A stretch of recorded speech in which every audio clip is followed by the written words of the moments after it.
Hi friends, தவசி ஹெர்பல்ஸ்லேருந்து இன்றைக்கி ஒரு இன்ட்ரெஸ்டிங்கான வீடியோ பார்க்க போகிறோம். அது என்னென்னா, கோடையோட வெப்பத்தை குறைச்சி நம்ம உடம்புக்கு நல்ல குளிர்ச்சியையும் புத்துணர்ச்சியும் தரக்கூடிய வெள்ளை பூசணி ஜூஸ் எப்படி செய்கிறதுன்னு பார்க்கலாம் வாங்க. அதுக்கு ஒரு துண்டு வெள்ளை பூசணி எடுத்திருக்கேன். ஃப்ரெண்ட்ஸ், நான் இதில் 4ல் ஒரு பங்கு தான் யூஸ் பண்ண போகிறேன். ஏன்னா நான் இன்றைக்கி ஒரு டம்ளர் ஜூஸ் தான் போட போகிறேன். ஃபஸ்ட்டு பூசணிக்காட விதையையும் தோலையும் எடுத்துருங்க. எடுத்துகிட்டு நல்லா கழுவிக்கோங்க.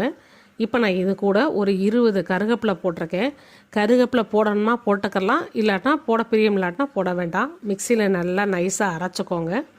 இப்போ இதை நல்லா வடிகட்டிக்கலாம். இதை வடிகட்டாமல் கூட நம்ம சாப்பிடலாம். பட் குழந்தைங்களுக்கு கொடுக்குறப்ப குழந்தைங்க அது திப்பியாக இருக்குன்னு அதை லைக் பண்ண மாட்டாங்க. அதனால் பெட்ரு நீங்கள் இதை ஃபில்டர் பண்ணிக்கோங்க. இந்த ஜூஸை சின்ன பிள்ளையிலேருந்து பெரியவங்க வரைக்கும் எல்லாருமே எடுத்துக்கிறலாம். ரொம்ப டேஸ்டியாக இருக்கும். குடிக்கிறதுக்கு எப்படி இருக்கும்னா, நம்ம வாட்டர்மெலன் ஜூஸ் குடித்தா என்ன ஃபீல் கிடைக்குமோ அதுதான் இருக்கும்.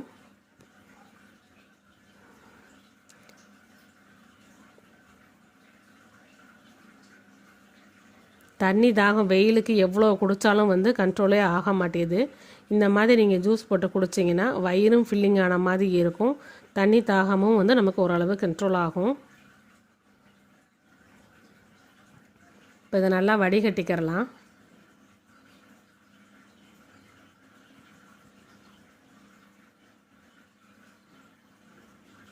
வாட்டர் மெலனை காட்டிலையும் இது ரொம்ப கம்மியான எக்ஸ்பென்சிவ்ல நம்ம வீட்டிலே ரொம்ப ஹெல்த்தியாக ரெடி பண்ணிடலாம் ஃப்ரெண்ட்ஸ்.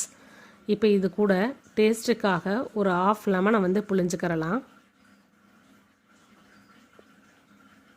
நான் இன்றைக்கி ஒரு டம்ளர் ஜூஸுன்றனால 1/2 லெமன் எடுத்திருக்கேன். நீங்கள் எவ்வளோ தயாரிக்கிறீங்களோ அதுக்கு தகுந்த மாதிரி உங்கள் புளிப்பு சுவை உங்களுக்கு எவ்வளோ தேவைப்படுதோ அதை நீங்கள் ஆட் பண்ணிக்கலாம்.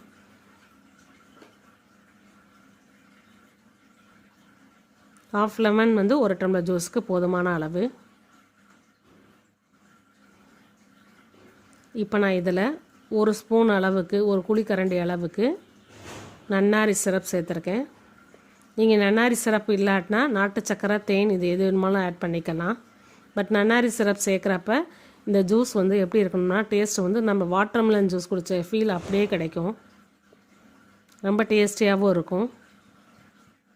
நீங்களும் இதே அளவுகளில் செஞ்சு பாருங்கள். உங்களுக்கு ரொம்ப பிடிச்சிருந்துச்சுன்னா எங்கள் சேனலில் உங்கள் கமெண்ட்ஸை பதிவிடுங்க. எங்கள் சேனலை லைக் பண்ணுங்கள், ஷேர் பண்ணுங்கள், சப்ஸ்கிரைப் பண்ணுங்கள். நன்றி, வணக்கம்.